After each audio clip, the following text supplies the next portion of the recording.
Hello, I'm Kay Drowan. Welcome to Fatima Today.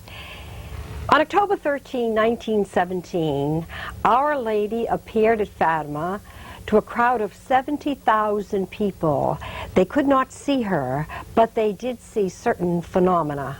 In fact, they saw petals coming from the sky. They saw the sun twirling as if it was going to kill them. And they were standing in pouring rain, and they were dried immediately. Also, the children saw visions in the sky. The three children, the seers of Fatima, Lucia, Francisco, and Jacinta. They saw Our Lady come as Our Lady of Sorrows. They saw St. Joseph. They saw the Christ child blessing the crowd. They saw Mary again as Our Lady of Mount Carmel, holding out her brown scapula. Not too many people today understand the purpose of wearing a brown scapula. I would like to talk about that because it's obviously a very significant thing at Fatima. Mary coming and handing out her scapula to the crowd. We have invited Stephen DeCesare. He's the music director at Holy Cross Church in Providence, Rhode Island. And he has a very special devotion to the brown scapula of Our Lady of Mount Carmel. Please welcome Stephen DeCesare. Hi, Steve. Hi, Kay. Nice to meet you. Nice to see you. It's a long way from Providence, and we're very, very fortunate to have you. Thank you. We're talking about this brown scapula, and you're a young person, and we don't often see young people taking on a devotion like this.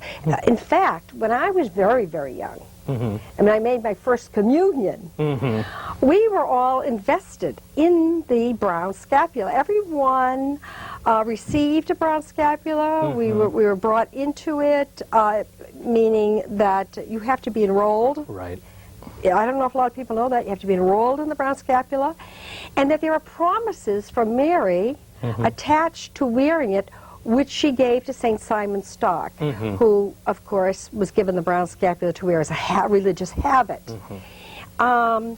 And so how did, but that practice has ceased. I don't know at what year and what time it ceased, but certainly I don't think it has continued much beyond the middle of the 20th century. Yeah, for some reason, I mean, when I was a young boy, when I received my first communion, I was not invested, and we're talking like early 70s.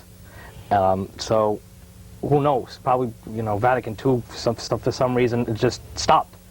I don't know why. Well, that is interesting because Vatican II actually talks about Mary's brown scapula and the rosary as the two great sacramentals that the Church will continue to honor and practice that devotion. So it certainly wasn't Vatican II that stopped the brown scapula. In fact, there are many things that Vatican II didn't do, but somehow or other they happened through others who maybe wanted to do their own thing.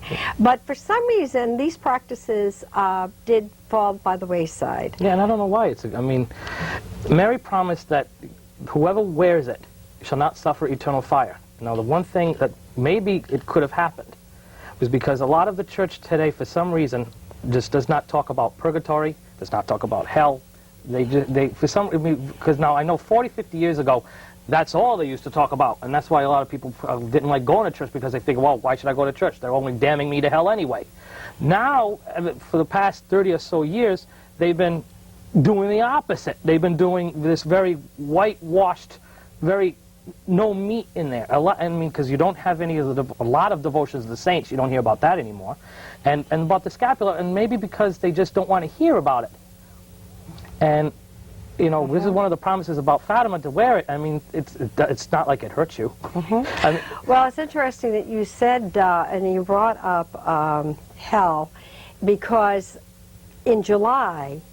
On July 13, 1917, when Our Lady came for the third time at Fatima, she showed the children hell. Right.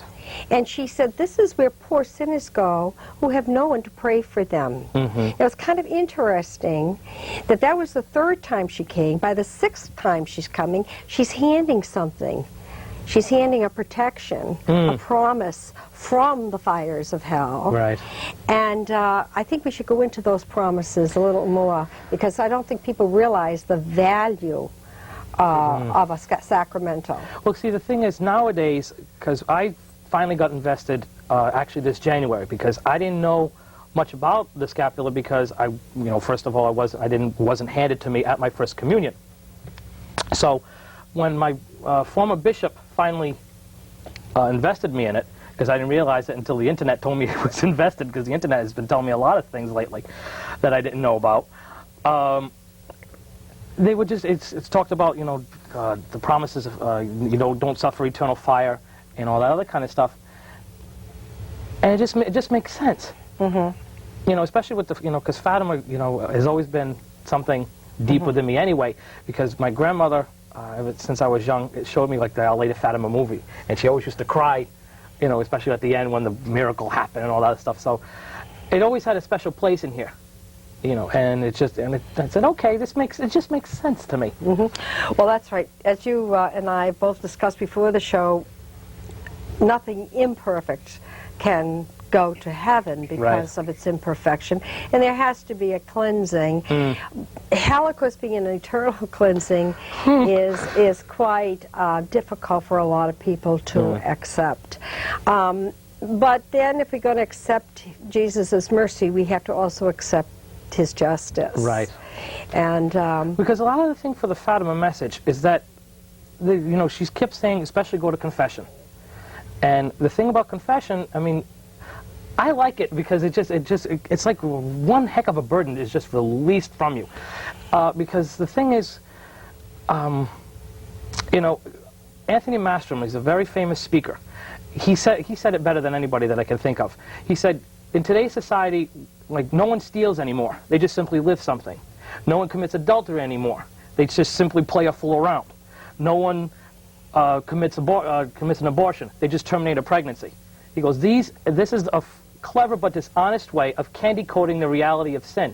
And this is what's probably, everybody is just seeing, there's so many things that the church and people have it's so many shades of gray, they don't know where to turn anymore. And it's sad when you have to go to the internet. Well, Stephen, you're learning in the internet. Well, I'll tell you, the internet, the internet, believe it or not, it showed me more about Catholic prayers and more Catholic devotions than I ever knew existed. Isn't that wonderful? Because, I mean, people knock the internet for some things, but I'll tell you, they say this is the information age. It's amazing what is out there, because I found out about, there's a devotion about the 15 secret tortures that Jesus had, that I believe St. Bernard or St. Clare, Jesus came to and said, these are the 15 secret tortures that are not written. And it's accepted by the church that this actually what happened. It's like they tied his hands with rope and dragged him down stony steps. And actually I also found out about Sister Catherine Emmerich, who actually Jesus gave the ability to actually see his passion the way it happened. I mean, because there's a lot of stuff that is like in Matthew, he dies in the 3rd hour, and then I think it's in Luke that he dies in the 6th hour. So it's kind of like it almost clarifies a little bit. But I'll tell you, the internet has showed me so many devotions. Catholic devotions. Catholic devotions. Yeah, well, it is a great place. We have a website, by the way. Fatima is at www.fatimatoday.com. I know you have a website that you actually have designed for your church. For my church.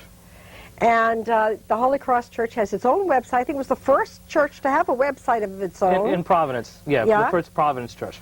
And it's a beautiful website. Oh, I've gotten more compliments because I've taken all these resources from the internet and all these devotions that I've never heard of that are accepted by the Catholic Church. Yes. I said, how come I haven't heard of this in CCD? So I put them all on the internet, and a lot of people, I'm talking even from around the world and in the country, because I've had it up for about 6 months, and about 2,000 or more people have seen this, and they go, Stephen, it's one of the most inspiring websites I've seen. It has so much information on it, and then it goes, there's a lot of prayers that I can use. And I said, hey, if one person can get turned around, and one person can just start praying more, or go to confession more, or even wear the scapular, and pray the rosary just once a day. I feel like I've done, at least I've done something. Is it an easy website to get into, or are people finding you through search engines? Well, it's just, I don't have like a domain name like you have. Mine's a long name. That's what I thought. So you have to do a search engine. Yeah, well, if you look up Holy Cross Church, and you see Providence, Rhode Island, like if you go to Yahoo, or one of those other search engines, you can, it'll say Holy Cross Church, and you can go right into it. All right, Holy Cross Church is the way to enter into your website. And you have all these devotions on there. Plus, I know you have your own website because you are a singer. Yeah. A vocalist, and you have a marvelous voice. Oh, thank you. Really beautiful, operatic. And you have written many original songs. Original. 7 albums are out now already. In fact, I'm holding one in my hand, which is an audio cassette. Do you have them on CD yet, or just not yet? Audio? No. And this one is because a lot of people don't have. I found out a lot of them don't have CD players. I found. Right. So, but the thing why I did cassettes, because a lot of people can just pop them right in the car. Right. And you know what, though? I use my CD sometimes on my computer. And play my music too. But these are audio, and that's true, you can ride along with it. And this one is called My Daddy Jesus. My Daddy Jesus. And you wrote all the songs on here, and it's the life of Christ. The whole life of Christ. You start with like Christmas, and then you end with his Passion. Yep, right into the Ascension. But there are a lot of songs, 24 songs. I have, that tape is like a double-length cassette. It's like 90 minutes on one tape. So it's like, when you get one, it's like you're getting two. Right. Oh, it's absolutely wonderful. It's good for all of the seasons. I mean, you could be playing it for Advent, or you could be playing it for Lent. It's just beautiful. Because that cassette goes for, it caters to adults and it caters to children. Because especially for like CCD classes, when teachers don't have a lot to, if they don't have any ideas, they can just pop this in, especially for the Lenten stuff. Because the way it's arranged and the way it was produced, it's like a movie. It has like, my former bishop, Bishop Gelano, is the narrator, and he narrates the whole life of story from beginning to end. And we have like a dialogue session with, with who's playing Jesus, who's playing Pilate, and all that kind of stuff. And you get to hear the sound effects like thunder and the earthquakes and all this. So it kind of brings it to life a little bit. You know, like those audio books that you get, except with a little bit more sound. Great idea. Great idea. And you have such a marvelous voice. You do a lot of the solos. Not really. No, not really. I'm looking here and it says solos by you. No, not a lot of them. Not a lot of them. Because, because I don't want to come off as a big ham on here. Because there's a lot of them. I don't want to say, your name is here on each one because you're singing with the Holy Cross Family Choir. Yeah. What's a family choir? The family choir, we were the first, Holy Cross was the first church to have a family choir which consisted of whole families of, with mother and father and son or daughter and, whatever. And what a great idea, having the family come together to sing. That's it. I mean, because there's a lot of, especially with my church loves to sing. And that's because you're there. I don't know about Look that. at that enthusiasm. I don't know about that. But the thing is, we had a good 12 families. And we recorded on here, and it just really caught on. Because a lot of the music that I write, because I have like about 250 religious pieces from the course of 10 years that I've composed. Original music? All original, plus operettas and operas and all the other stuff that I did. And because a lot of it is some of the old songs with the words, but I put my own melody to it, because I feel like a lot more of the older tunes have more of a meatier message than some of the ones that we have today. Because they really get to the heart of stuff. They tell you about God's love and His justice, and you got to go to confession, you got to, and all this other stuff. So I'll tell you, the kids love it. Well, now there are 7, you have 7 cassettes, and we're going to put your name and address and telephone number. I don't know, maybe it's been up on the screen already, because people can call you and get a list of what you're doing. Yeah. And if they want to have one of these cassettes, I know you have one that's on some proverbs. Yeah. And but it's not religious in nature. It's really kind of... Well, it has a lot of religious undertones. I call it the parables for today's world. I mean, like one of the stories, it's like a lot of stories that basically pastors can use at the pulpit just to like reveal a point in their homily. Like one of the stories is about a guy who comes too close to the Grand Canyon, falls off, but happens to grab onto a limb, one of a shrubby bush, and he goes, "Please, someone help me!" And then he hears the voice of God saying, "Well, I'm here, I'm God." And he goes, "Oh, I'm so glad you're here." And he goes, "Well, do you believe in me?" He goes, "Oh, I go to church every Sunday, I put stuff in the collection basket and all this other stuff." And then God says, "But do you believe in me?" He goes, "Oh, you don't know how much I believe in you." He goes, "Okay, if you believe in me, let go of the branch." And the guy goes, "What?" He goes, "If you believe in me, let go of the branch." So the guy thinks for a minute, and he goes, "Is anybody else up there?" You know? So it's just, it has a nice little... And you sing in between these little And there's stories? little songs that really complement the reading. And then you have other religious ones. I have other religious ones. I have, actually, there's some at La Salette Shrine. That's the Remember Me tape. That one was that was my first tape. Now that was, Remember Me, was a friend of yours died. A friend of mine died about in '93. And you did a Requiem Mass? And I wrote a Requiem Mass. And at the end of this Requiem Mass, I put an English-sounding tune, because a Requiem Mass is all Latin to begin with. So I figured, well, let me just put this in. Well, when I performed this in '94, there wasn't a dry eye else in the house. And everybody was coming up to me saying, "Oh, Stephen, when I die, you got to play that song." I mean, people in my parish, for some reason, and a few others, they want to plan their funeral 10 years ahead. So they're telling me they want this song, and I've been playing it for funerals, and then people are asking me for tapes, people are asking me for the lyrics. So I said, well, why don't I just, you know, make a tape and just save everybody some time? So I made this tape, and then it just caught on. And then I just figured, well, might as well get a lot of the other ones out. Oh, you're a big talent. I mean, the audience has no idea in hearing you speak how great your voice is, and I really want them to get a taste of it. Unfortunately, we don't have any musical accompaniment for you today, but maybe before we close, we can get you to do something Oh, that's fine. a cappella. That's fine.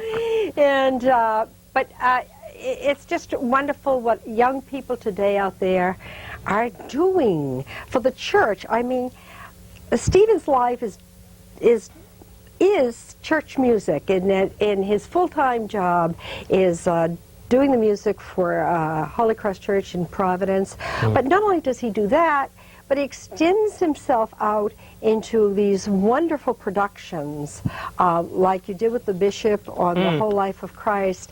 And I know you're very involved now with, again, that lovely grandmother pushing you on with Fatima. She inspired you with Fatima when you were a child, and now you have written an opera about Fatima. Yeah, the whole entire story. Yeah, and you're just going into rehearsals now, and you brought a little clip showing, I mean, this is only the second rehearsal. Yeah, actually, we haven't. We want to have everybody just hear what some of the people there at Holy Cross are doing about this wonderful opera you wrote, and it's going to be put on this year.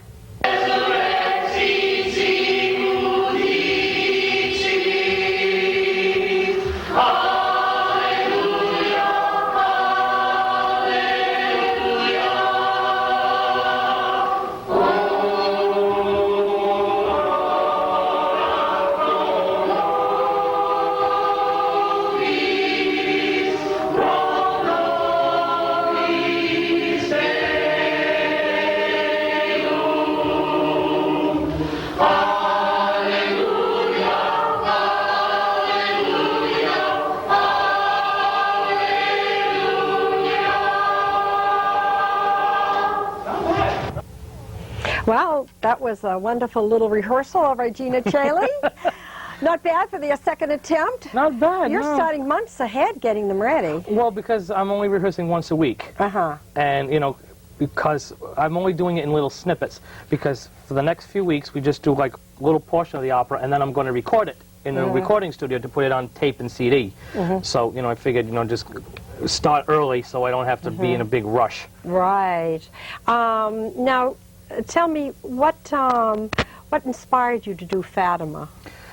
I mean, I know Well, we talked about your grandmother. Well, because my grandmother, like I said, always loved it, and it was always a big part of me ever since I was growing up, and it was just something in me just saying, you know, Stephen, you know, do something nice for Mary, I guess, because I mean, because I always know she's always been there to help me along.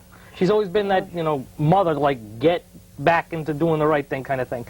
So I always wanted to do something nice for her, and I figured, you know, I thought about it, and I said, you know, I really think this really goes well with music. And it's dramatic. It's got Like an everything opera. in it. You know, the sun twirling. I'll tell you, if this the was... flames of hell. well, see, it's that's the thing. Opera. The thing about what I did in the opera is that I started it off with, you know the book of Job, where they have, like, God and Satan having that little talk about Job? It's like, well, if you did this to him, he wouldn't believe in you. Well, I took a part of that, and part of what they say in Medjugorje, about what one of the seers said about, you know, God and Satan having a little dialogue, saying about that he wants the 20th century to have his. And I mean, if you look at what has been happening in the 20th century, you can tell, you know, Satan's been running rampant. So what I did was I put that in the beginning, and then, like you see, you know, then you have this big piece with, like, you see images of World War II and all that other stuff, and famine, disease, and then that's when you start coming on to Fatima, and that's the beginning of it. And the part where I felt was missing in the 1950s movie was the part with hell. Because I figured because the thing about the hell thing that really got to me was that Mary said most people go to hell because of sins of the flesh, and because they just don't believe and they don't care to. They know that they know that between the difference between right and wrong, but they really choose to do the wrong. So I said, I got to put this in. I said, it's too good of a piece not to.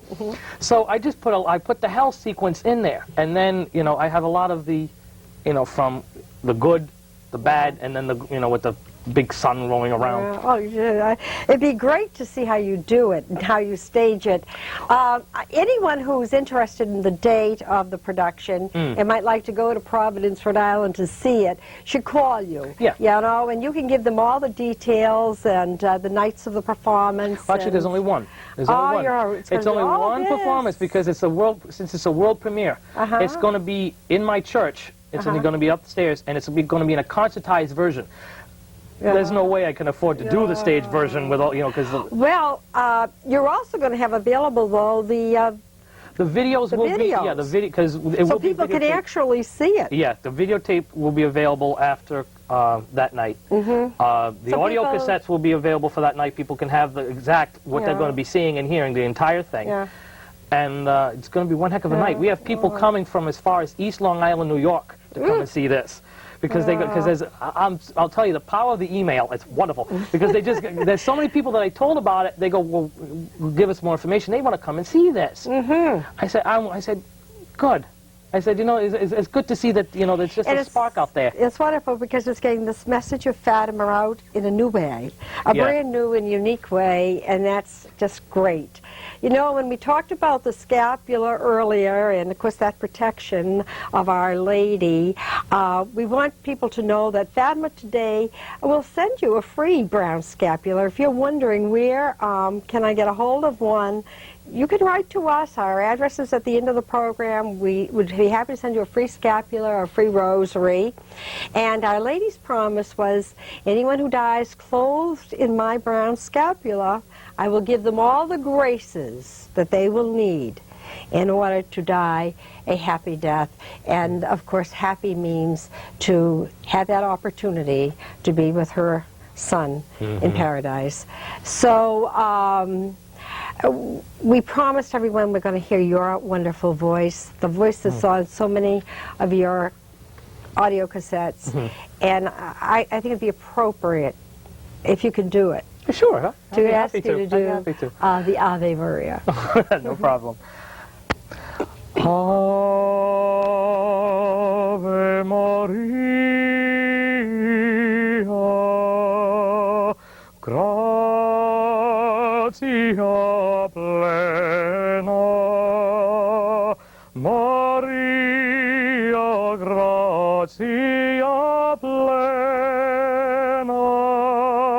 Maria, gratia plena, Ave, Ave Dominus.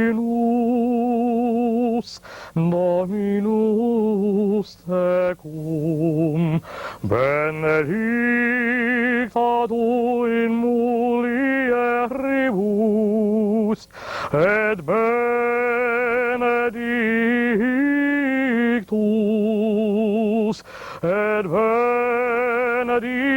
fructus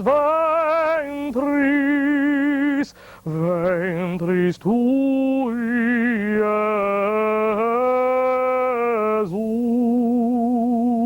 Jesus. Ave Maria.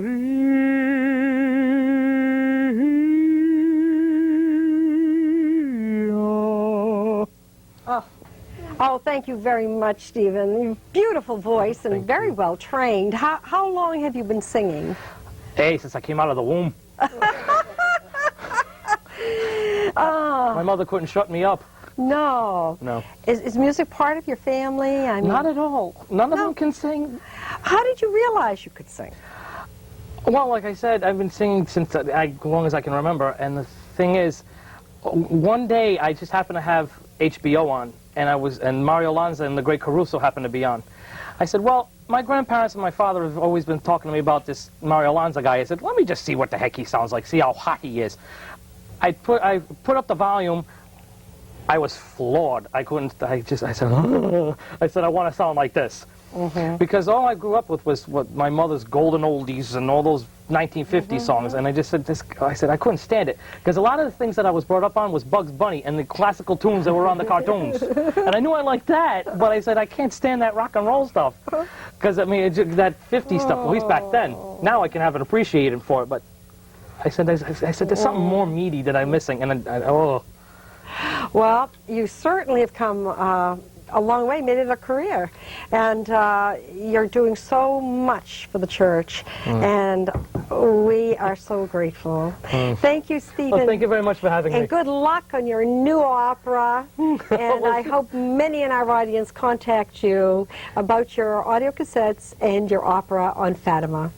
And we'll see you next week on Fatima Today.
Hello, I'm Kay Drowan. Welcome to Fatima Today.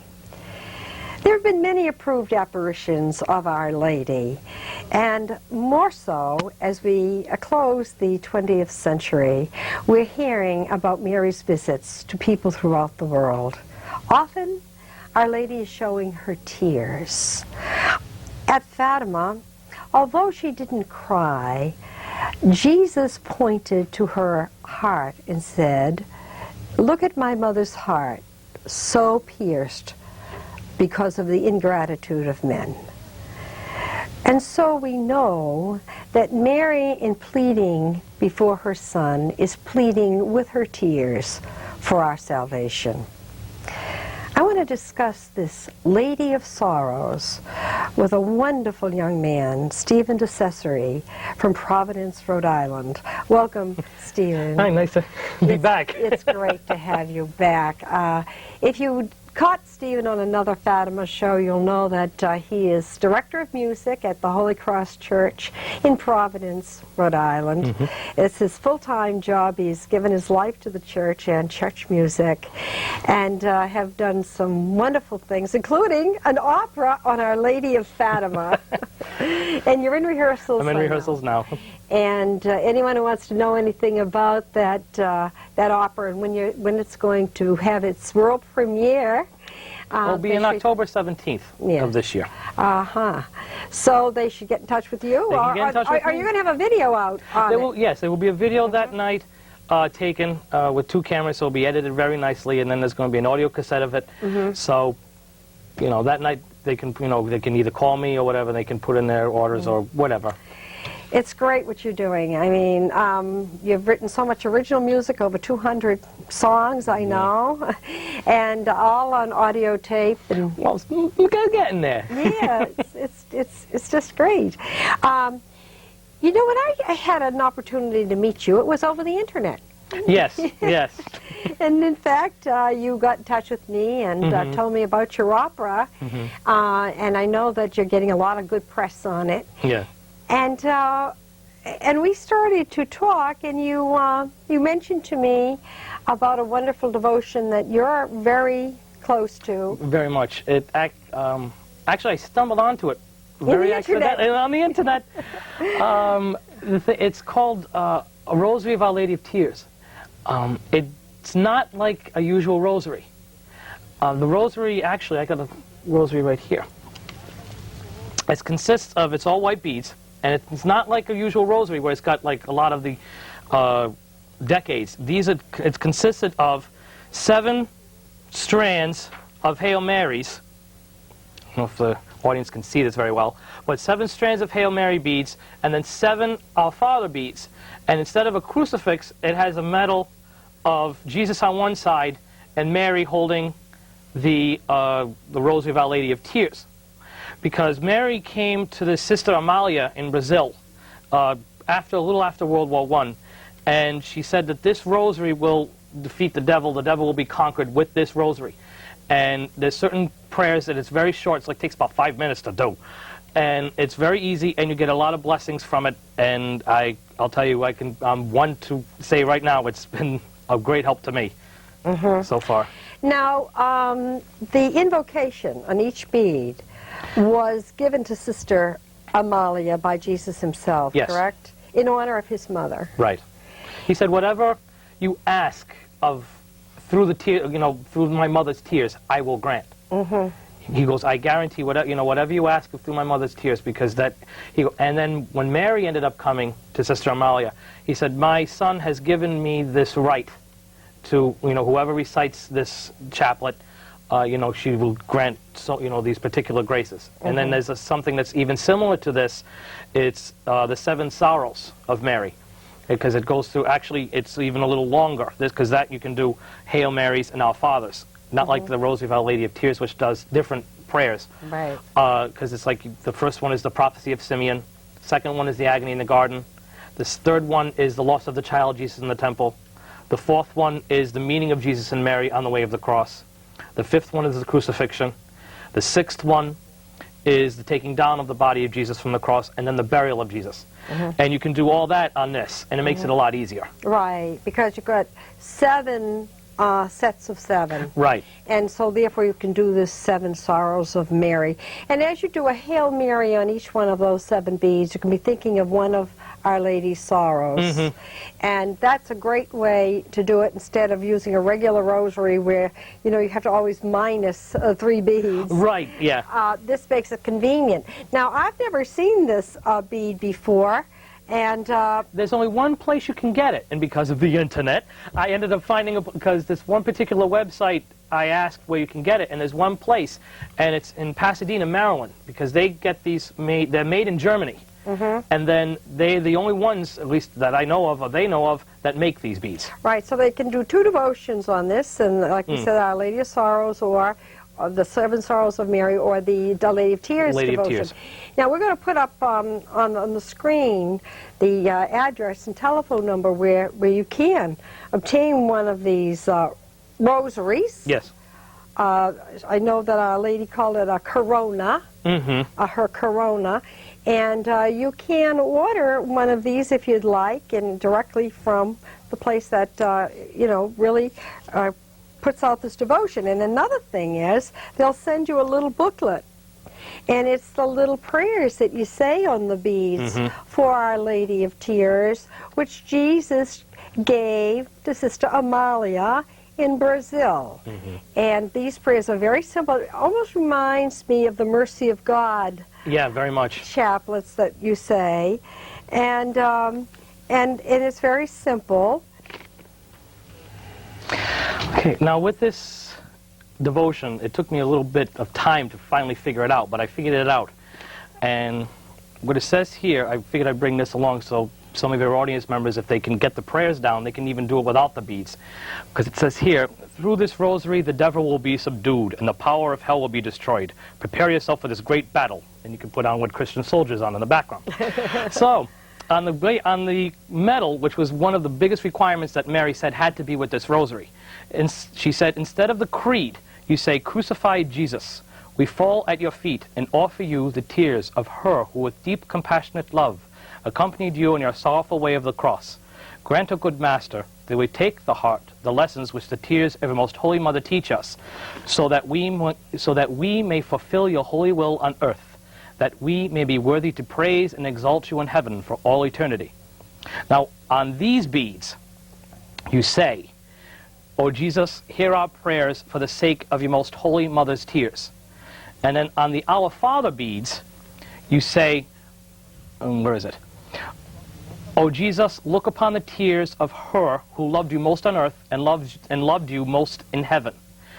And then you just do the same thing all the way around, except, and here's where I got stuck, the last three beads of the Hail Mary beads.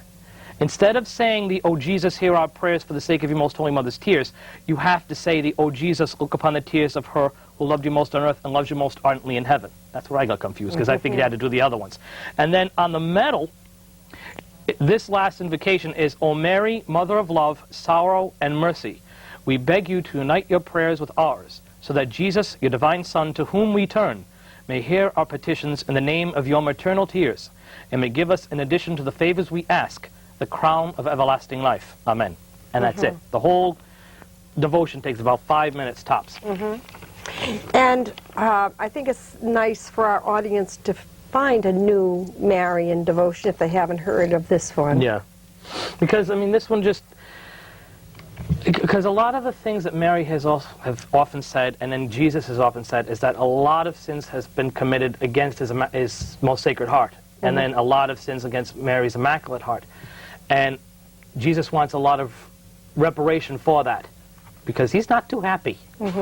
So that's why he gave, according to the information that Sister Amalia gave us, is that this particular devotion aids for that.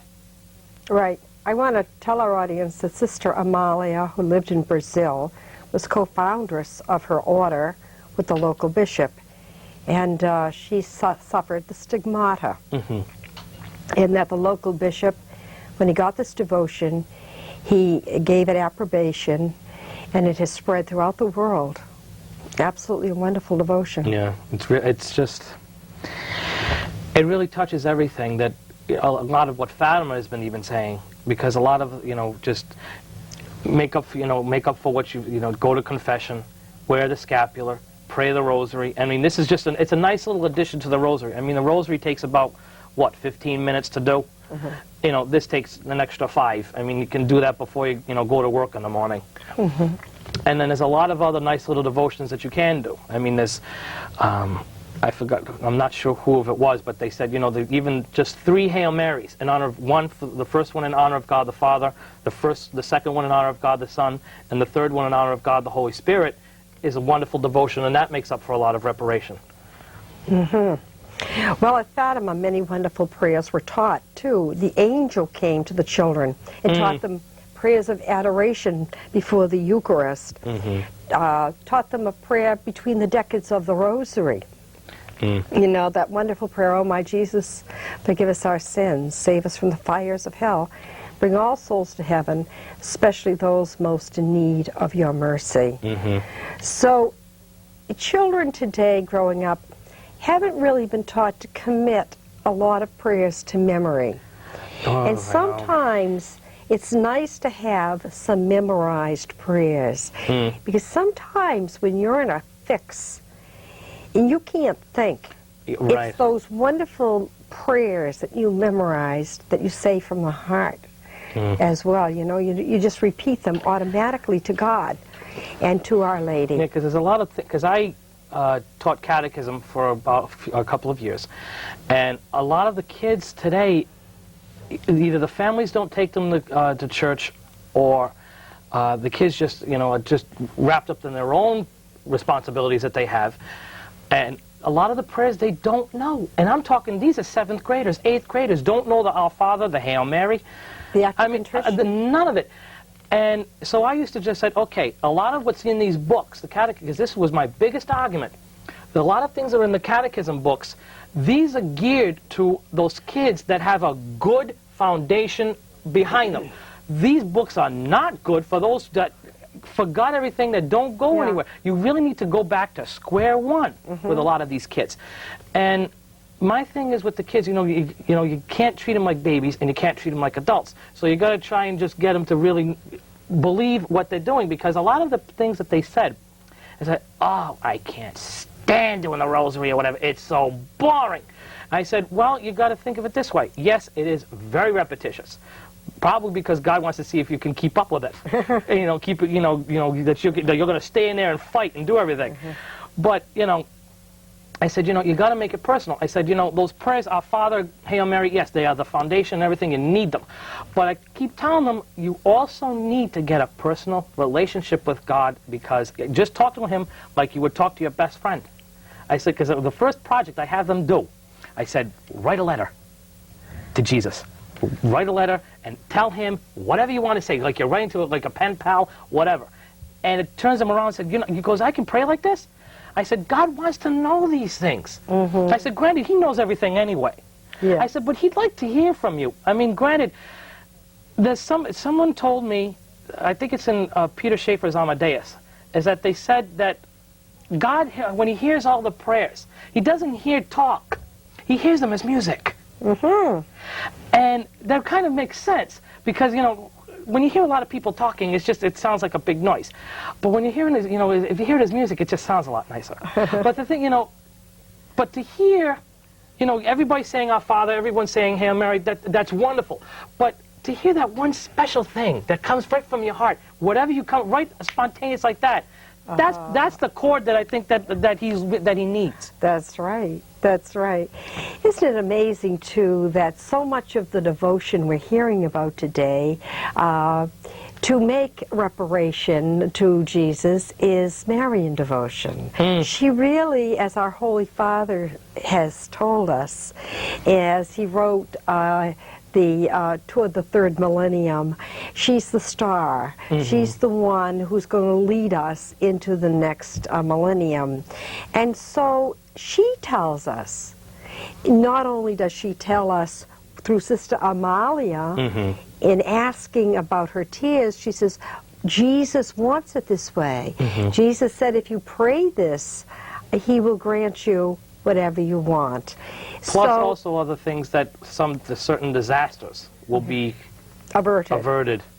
Which, that wouldn't be such a bad idea. No, but He's saying He's doing it through her. Yeah.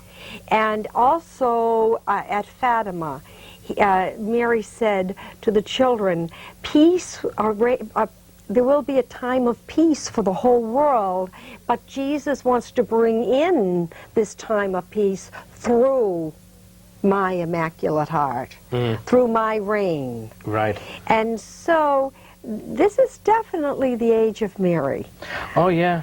And it's good. I mean, because it's always good to have a mother's hand in everything anyway. And then who's best to have a good mother's hand than his? And that's the biggest thing. This is the one thing about the internet that people even ask me. They go, why do Catholics worship Mary? I said, we don't. I said, we pay homage, we pay honor to her because she is God's mother. And you know, what else can you say? Right. But they have a lot of misunderstandings about what, at least where the Catholics are concerned. Like they go, well, you know, the allegiance to the Pope, you know, and that's the other thing that Mary keeps saying, you know, that God is very disappointed about, you know, how sometimes the priests don't obey their leaders and everything that goes on. People don't have loyalty to the Pope or whatever. And then a lot of this stuff about making reparation for the stuff. Respect for the authority within the church itself.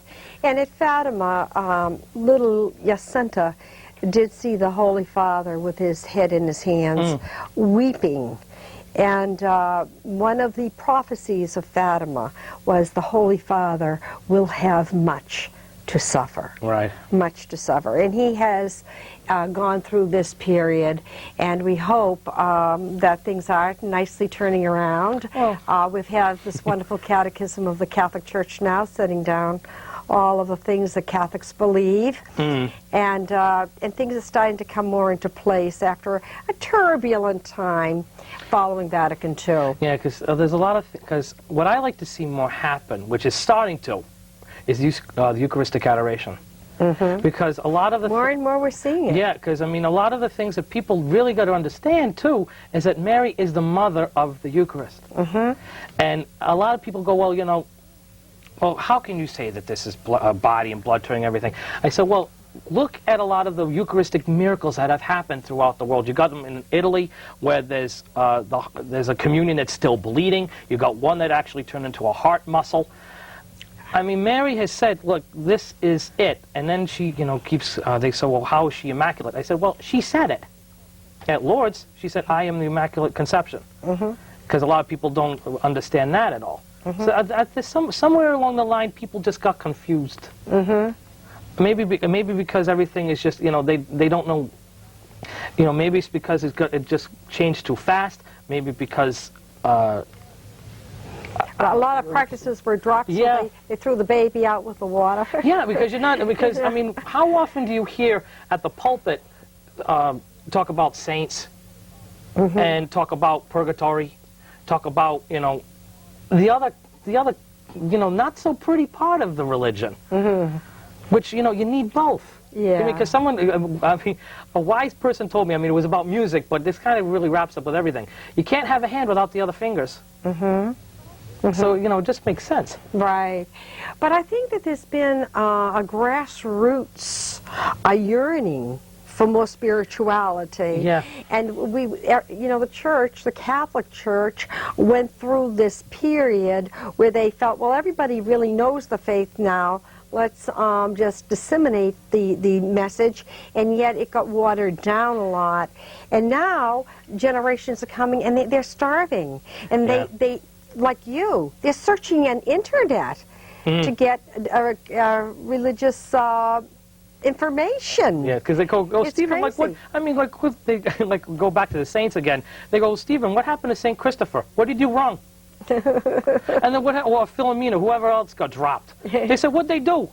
I said, I think this is where a lot of confusion is, because a lot of people don't know where they stand anymore. That's right. Things changed. And it was really that in the early days when the earlier saints were made saints, there wasn't the tremendous investigation that now goes into the making of a, you know, canonization of a saint. So when they went back, you know, you'd have to go to those earlier saints and weed out the myth and the fables, and then if they didn't have enough grounds, they were being honest and said, well, you know, there are many Christophers, I'm sure, in heaven, and there are many Philomenas in heaven, but these particular ones, we haven't got enough evidence. Right. And so they had to drop them from the church calendar. But that was just kind of a, like, beefing up of the meaning of sainthood. I mean, the true meaning of it. And I think that was a good thing. But you're right, what it did was, with the changes of no meat, the no meat on Friday became okay meat on Friday. Right. And then the throwing out of the saints and the changing of the Mass and the liturgy. Things happened all too fast. And next thing you know, people people were thinking, well, everything's changed. Yeah, I mean, a lot of things have just, at least from where because I'm in the choir loft, so I just see everything, and it's just great because I get to look down at heads.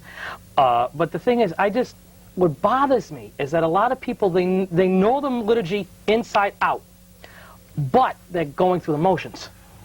Do they really understand what they're saying? Now, so I asked the kids this. I said, okay, what are you actually saying in the Our Father? What's there? I said, what are you actually saying? Do you even know what the words mean? A lot of them don't even know what they're saying. They go, well, we learned it. I don't know. What does it mean? So I think maybe a little bit of, now that it has changed, I think the part of the church is that they have to re-educate those that have been, with some of the older ones, that they just need to be brought back into it, because a lot of it's like just lost. Right. It's like Catholic limbo. The wonderful thing that we have is God's promise that He will be with His church till the end of time. Yeah. It's always amazing to me that you can find these wonderful stories of atheists and agnostics who never had a brush with faith or religion of any kind, and suddenly they get zapped. And sometimes it happens because they're out to prove there is no God and stumble upon God. And that's God's grace. And that's what the word grace means, a gift freely given, not one that you deserved, but one that He just passed on to you. And so sometimes we say, well, should we be working hard? Yeah, we should be, to evangelize these young people and to get the faith out there, because it's such a beautiful experience. It's so great for you eternally. Oh, yeah, that kind of helps. Yeah. And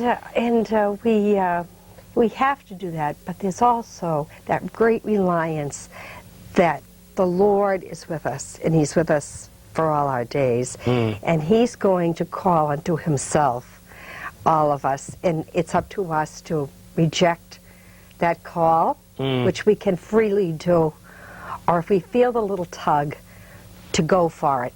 And some of them are going for it through the internet. Yeah.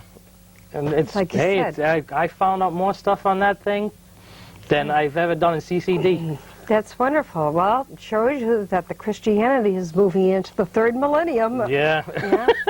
Well, hey, you got to keep up with a little bit of the times. I'd like to remind our audience that Fatima Today has a website, and it's www.fatimatoday.com. And you can find out all about our programming there. And I know you have one.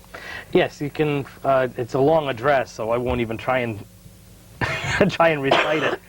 But people can find you by... People can find it by just looking in the one of the search engines that's out there, like Yahoo or one of those. And what should they look for? Well, if they want my church's website, they can look for Holy Cross Church. If they want me personally, they can either type in my name, or they can just do American Opera Company, because that's the other name that it's listed under. And I hope our crew has been putting up your address and your telephone number, because we talked about this wonderful opera that's coming on. And if they want to know more about it, they can give you a call. Yeah, come on down. Yeah, and I know everybody, the people who are in this opera for Fatima come from all over the state. They're from all over Rhode Island, all over Massachusetts, and they're loving every minute of it. And you had, what, rehearsals? Auditions? I had auditions in the paper, and it's really funny because my leads are people from the Jewish faith, and they go, well, boy, Stephen, you have Jewish people doing a Catholic story. I said, let me put it this way, the Fatima message isn't just for Catholics, it's for everybody. I said, what do I care? I said, people are people. I said, I don't care what color, race, creed, it doesn't matter. You got a love for God, that's all I care about. And they got beautiful voices. Oh, some of them, whoo. Can't wait. I'll tell you, if you get a chance to come see them, you're going to love it. Yeah. And how long did it take you to do this opera? Well, I wrote the script a year ago, and it took me 6 months to write the music. You're amazing. Such wonderful talent the Lord has given you, and I'm so glad that you're using it. I think He kicked me in the butt if I didn't. Yeah, well, I mean, it's great to see young people today so dedicated to the church and doing such wonderful things for the church, and who are having prayerful lives and finding great solace and comfort in it. I mean, you told me that since you started wearing the brown scapular of Our Lady of Mount Carmel, you sleep at night. Oh, I sleep so good. I sleep because I don't keep it around my neck. At I'm night? afraid, yeah, at night, because I feel like I'm going to choke on it. So what I do is I can wrap it around my wrist, and it just, you know, because every time you kiss the scapula, you're supposed to get indulgences from that too, which is another thing that the church has got to go keep backing on, because a lot of people think, oh, you're getting time off. It's like, no, but we don't have enough time to talk indulgences. No, but it's like, but I'll tell you, I sleep like a rock with it on. But I'll tell you, it's one of the best gifts you can give your kids. Yeah. Have them get enrolled in it. Have your priest enroll them in the scapular, especially if you're not First Communion, tell them to just take you aside and do it. One of the best things you can do. Wonderful. Thank you, Stephen.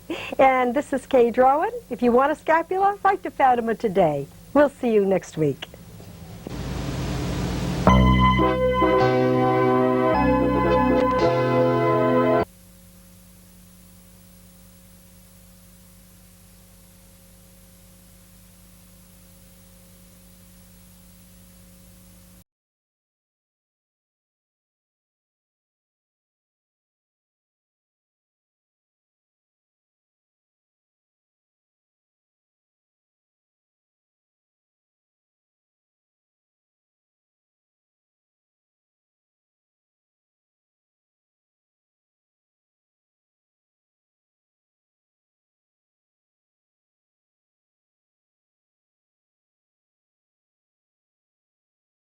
Hello, I'm Kay Drowan. Welcome to Fatima Today. In 1917, when Our Lady appeared to 3 small children in Fatima, Portugal, she was speaking to a brother, a sister, and their older cousin. They were Jacinta and Francisco Marto, who are now up for canonization in the Catholic Church, and Lucia Santos.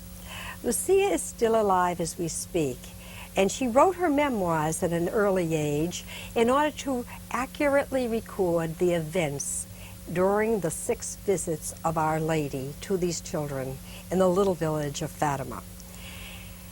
Today we are very, very fortunate to have a young man who took the memoirs of Sister Lucy and put them together in the form of an opera. And I'm so happy to welcome Stephen Decessory to Fatima Today. Hi, Kay. Nice to be back. Nice to see you. You know, on other shows, we've talked about your opera. We've mentioned it. We've kind of promoted it a little bit. But we hung back because there's just so much to talk about. Yeah. And what people don't understand is there is an authentic story. And when I say that, it's because so many people have these Hollywood ideas of Fatima based on movies that were done back in the 50s, I believe, on the story, and you know, characters were added, taken out, and the children were like little angels, and the parents were lovely and sweet.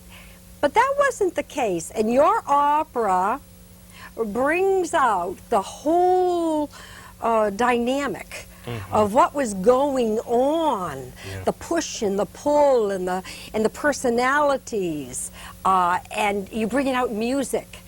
And I think the audience needs to hear what really did these children go through. They went through a lot of torture, really, because first, you know, they had the angel of peace, which is not mentioned in like the Hollywood movies, because that's the first thing that happened.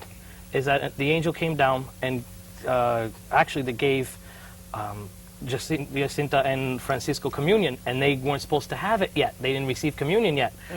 And then he gave them all the angels of prayers of peace and all that other stuff. Then the year later that's when they started seeing Fatima. Now I didn't put that in. I didn't put the angel in the opera because I figured that's just a little bit too much. But I started right from when the first apparition happened.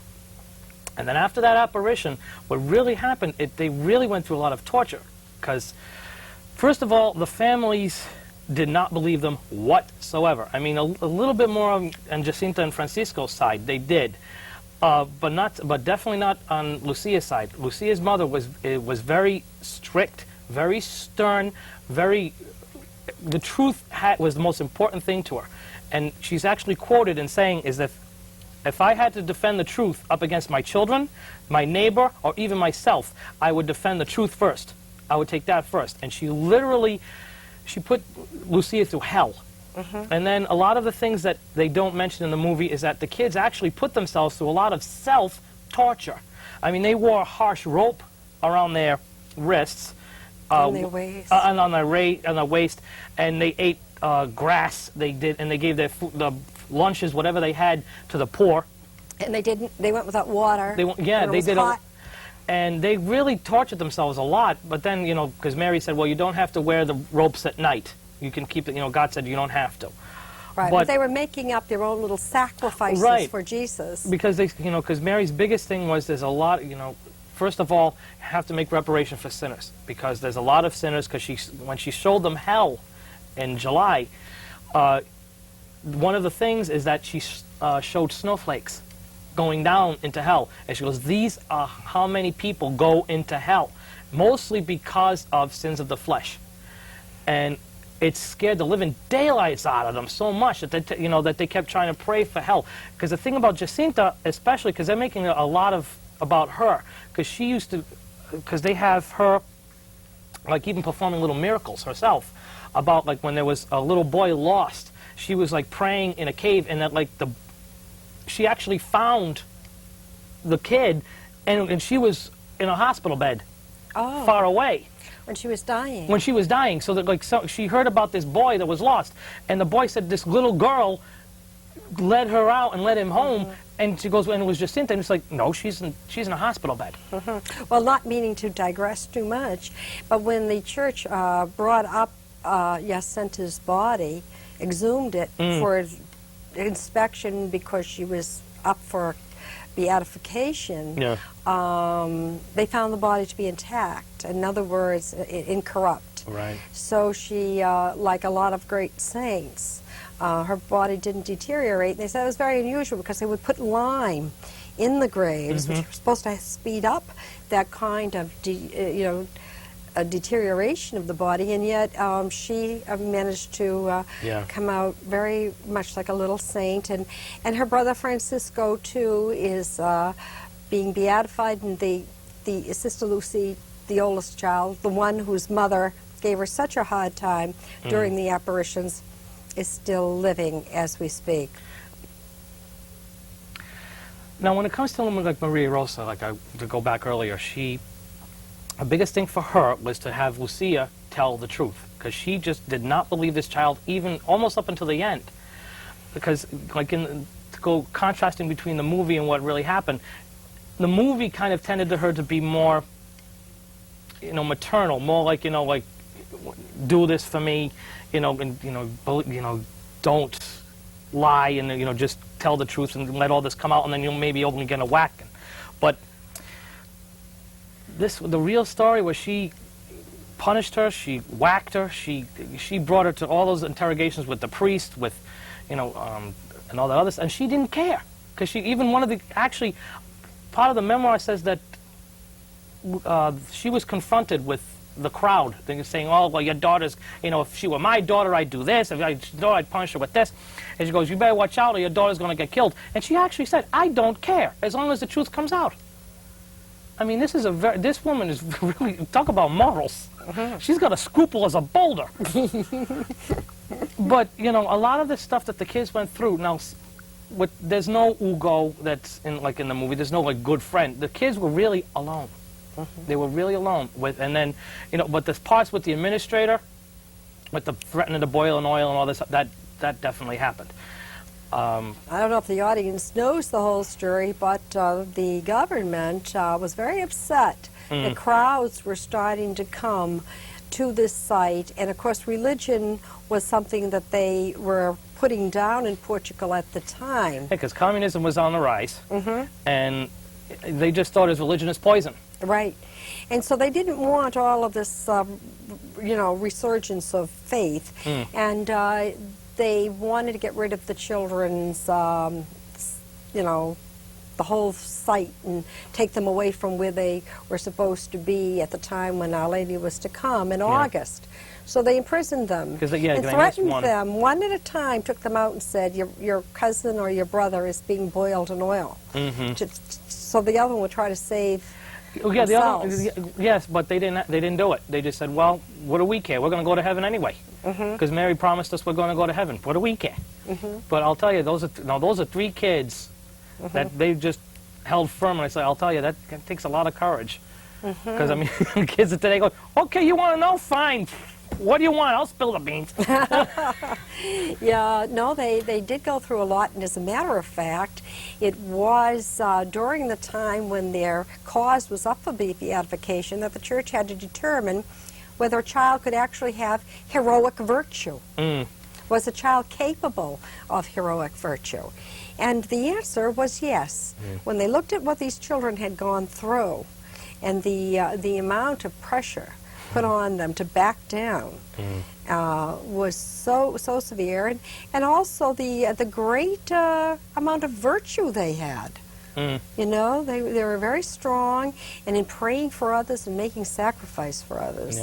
So tell me, how do you stage all of these tremendous things that happened in those 6 visits, like the imprisonment scene and the boiling in oil, or the hell scene and the flames of hell? That one was fun. That one was actually fun to write.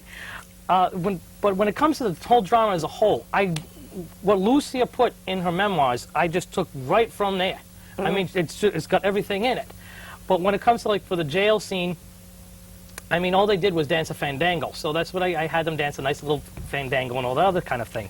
When it comes to the thing for hell, basically what's going to happen, I mean, granted, this is going to be a concertized version, but what's supposed to happen, what's written in the score, is that, they're going to be probably raised up on a platform, and then you're going to see dancers dancing around. And this thing is supposed to have, the opera is supposed to have 2 choruses, one for the onstage and one for backstage. Because the part of the hell is you've got the hell demons, and they're saying, our sins have turned us away from God, sins of the flesh, all this. Because I just put everything that Mary said and just dumped it in there. And the chorus in this and the cast in this, we have a little joke. Because a lot of my music gets to be very eclectic, and very, because I write like Puccini a little bit, and there's this really gorgeous music coming out of it. But then you got this gross music coming from the hell scene, and in the beginning, and we call it like the music to throw up by, because it's really it's total contrast.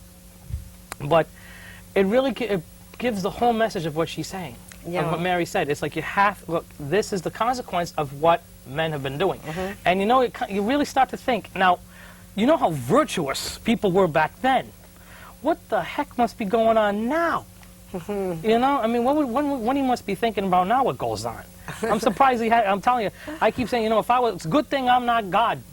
Because I said, well, man, I wouldn't want his decisions. But the nice thing is that you try to capture what was going on, and in the mood and the feeling, and that Maria Rosa's anger and her, veracity. You capture that in her aria. Yes. And this is the big aria of Maria Rosa Santos, written by Stephen DeCessory. Let's hear from a rehearsal now. This is just a second rehearsal with the aria where Maria Rosa, what is she saying? She's basically, at this point of the opera, she's saying that, because at this point, Jacinta and Francisco's mother and father and all the relatives and a lot more people are believing what the children's saying. And even a little bit of Lucia's father, but not too much, because he thinks it's just women's tales. But Maria Rosa, she goes, I do not believe, this cannot be happening. And basically what she's saying in the aria is that you can all believe, you can all go to the cova, I don't care, because sooner or later you're going to come back here. And then all of this nonsense with the church being closed and all this, it's going to be over. And I'm going to be the one who's right. And of course, this whole opera is in English.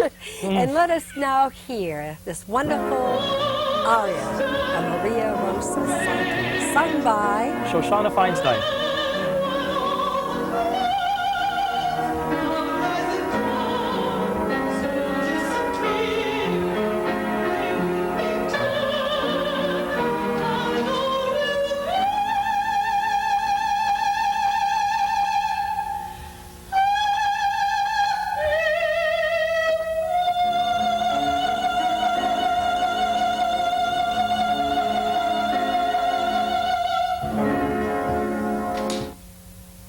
Well, Shoshana certainly has a gorgeous voice. Very big. Oh, boy. Tell me, who else has arias? Does Our Lady sing? No, actually, I made it a point that she don't. Because seeing that, you know, Our Lady has a lot of important things to say, and I didn't want to omit anything. I said, well, I want to have her speak. Just speak.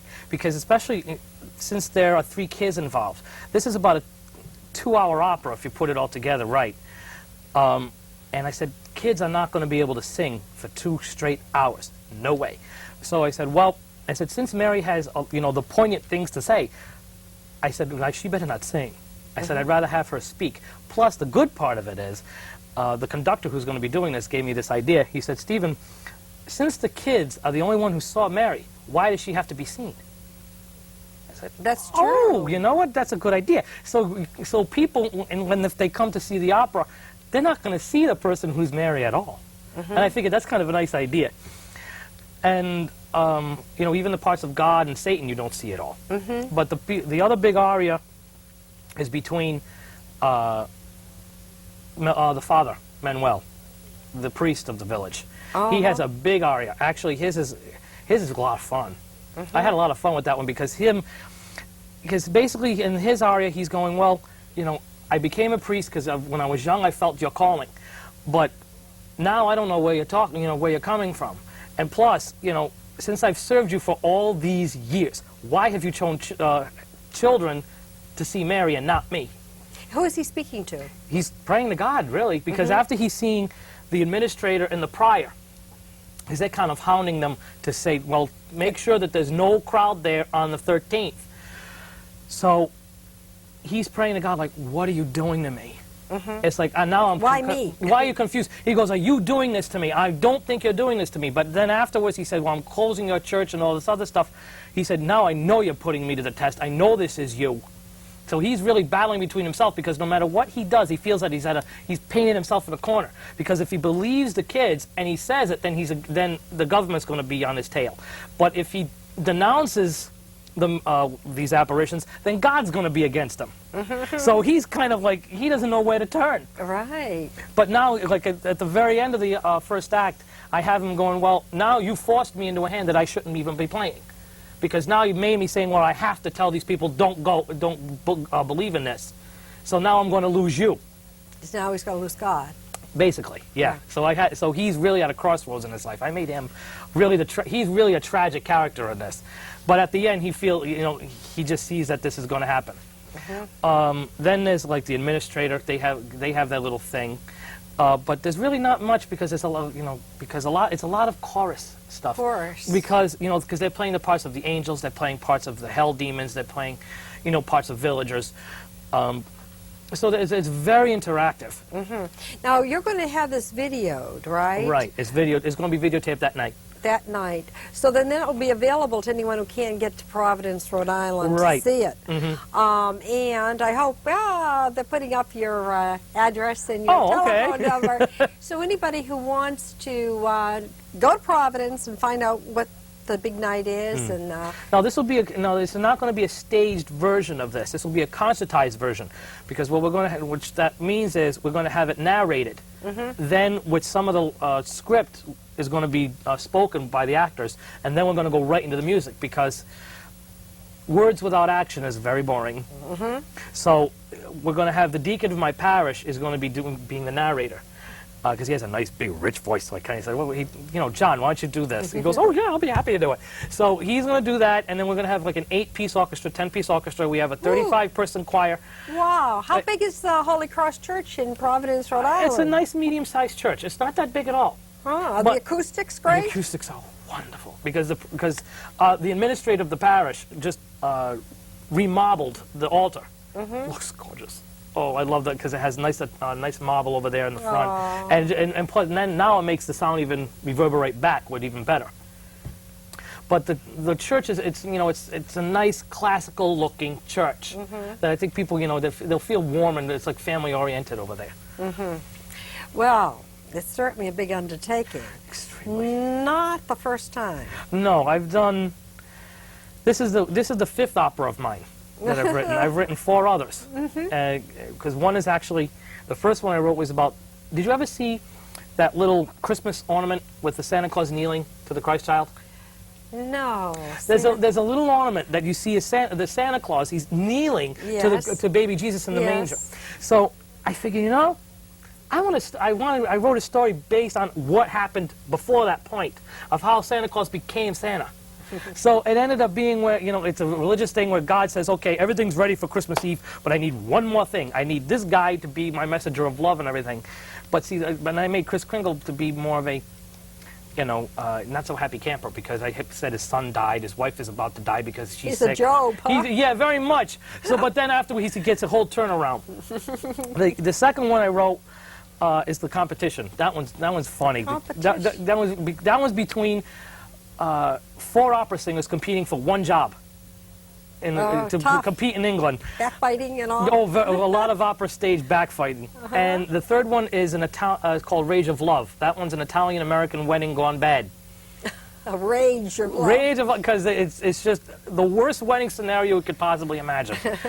Then I wrote a story I happened to read in the Reader's Digest a while back about a story about the 4th wise man. The 4th? The 4th wise man. And I said, this is very interesting. It's about the wise man who never made it to the nativity scene.